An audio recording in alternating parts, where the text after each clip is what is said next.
I've got a message into the embassy to get some help returning to the States, but in the meantime, There was interference on the call, as if Devon was walking through a wind tunnel. Should be in Montana soon.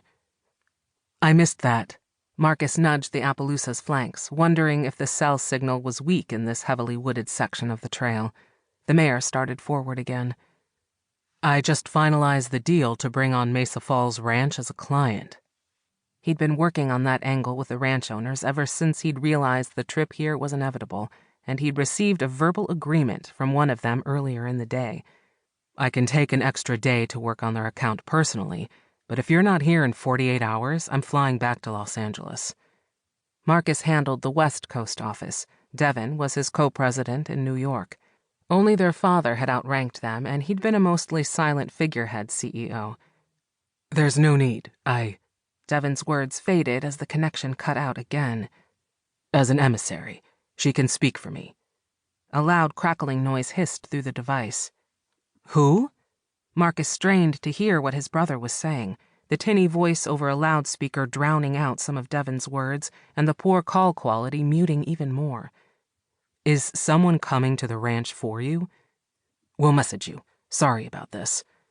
The connection cut out completely. Marcus glared down at his phone to see Devon's social media photo staring back at him. How could Devon have waited until the last minute to get on a flight to Montana? Even on the company jet, and he didn't have it in Mumbai, the trip would have been 18 hours, give or take. Although, having been detained in customs overseas himself, Marcus knew it wasn't a picnic.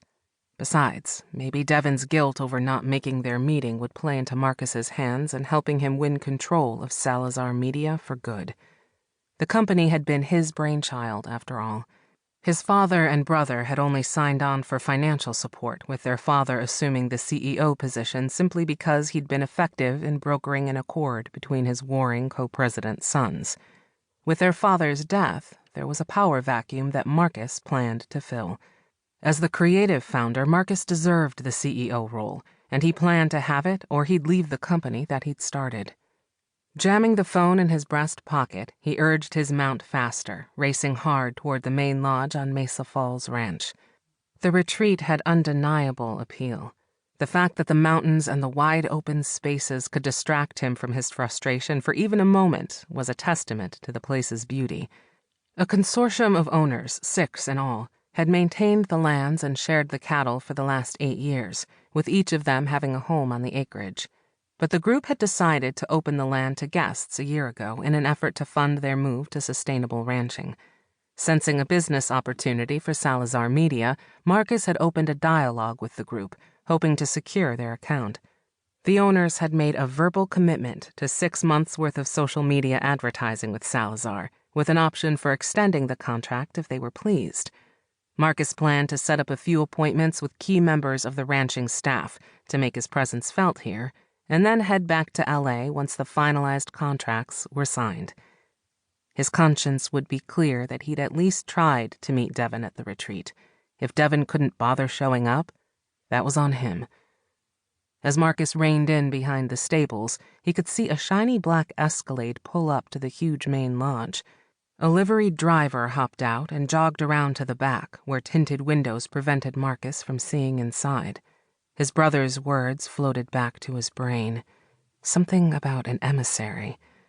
Could Devon have sent someone to the ranch in his place? It galled him to think his brother had managed to arrange for a replacement because he would have had to make the arrangements hours ago. Clearly, phoning his own brother to let him know he was delayed hadn't been his first priority. He slid down to the ground and handed over the Appaloosa's reins to a waiting stable hand. He thanked the guy and kept his eye on the Escalade as the back door opened and a decidedly feminine leg appeared. A black high-heeled boot, a slender calf, a sliver of gray pinstriped skirt. She can speak for me. The words blasted back into his mind as the only woman who was ever allowed to speak for Devon Salazar stepped fully into view. Lily Carrington stood tall on the tarmac in a black overcoat left unbelted over her pale gray suit and lavender-colored blouse.